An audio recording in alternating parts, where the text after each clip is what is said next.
What's going on, y'all? JT here, SneakersbyJT, and I got another video for y'all today. Today is going to be the performance review on the Kyrie 4. It is the Black History Month. I said I would do the review on it if we got the likes. We did, so that's what we're going to be doing today.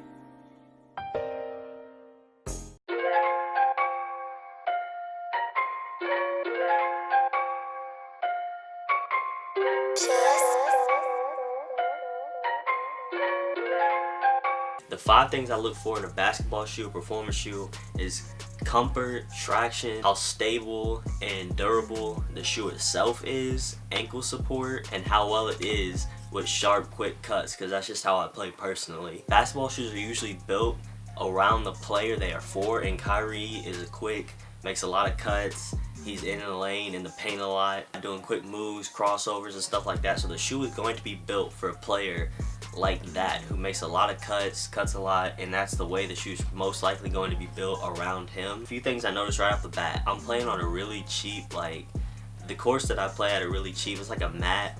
I can't really describe it. Mat's the best way I can describe it, but if you play basketball before, you've definitely probably played on a court like this, so you know exactly what I'm talking about. And the first thing I noticed within the first 5-10 minutes of me playing was that the traction was terrible on this court.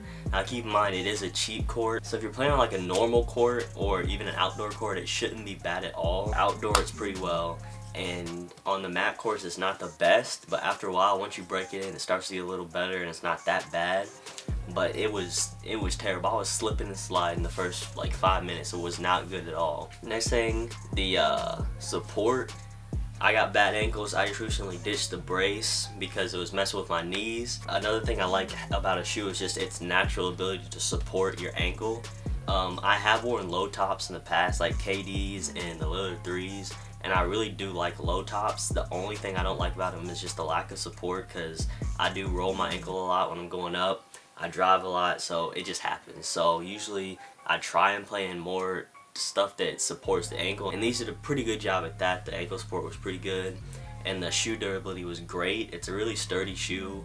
It's a lot like the 3, where it's just very sturdy. The 3 and the 2 are very sturdy shoes. The 1, in my opinion, allows for a lot of movement. That's just me wearing it around. I could tell that.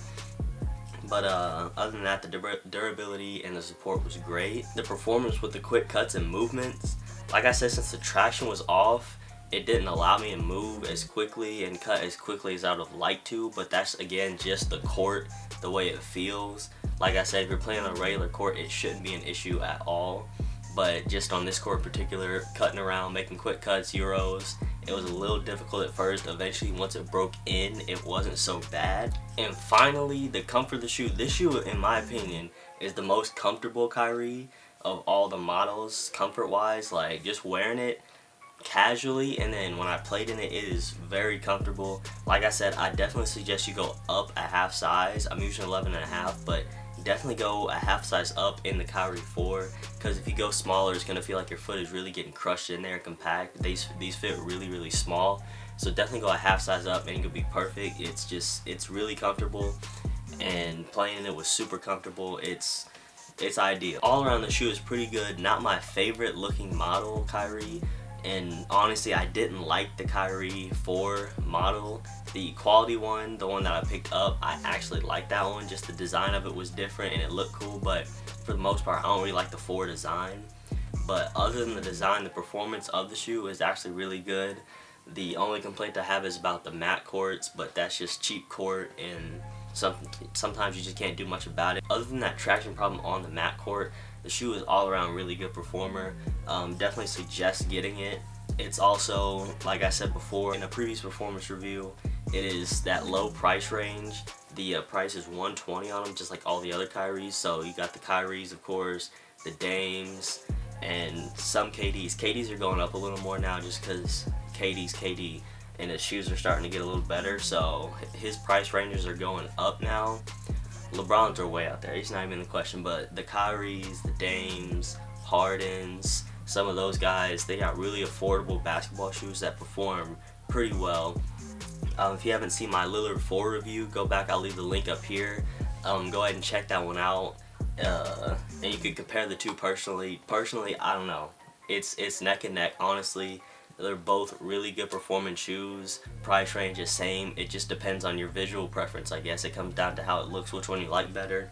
Personally, I would go with the Dames, because honestly the Dames didn't give me that same traction issue. But again, it's just looks, honestly. It comes down to the look, because the shoes perform relatively similar, and they're both in that same price range, so you really can't go wrong. But definitely check out that review, and you can make that decision for your own based on all the stuff I've given you. If you like this review, go ahead and give it a thumbs up. I'll probably do more reviews here in the future, but thank you guys so much for watching. Don't forget to like, comment, and subscribe. It means a lot to me. And don't forget to tune in next week, because we're going to reach some Jumpman pros.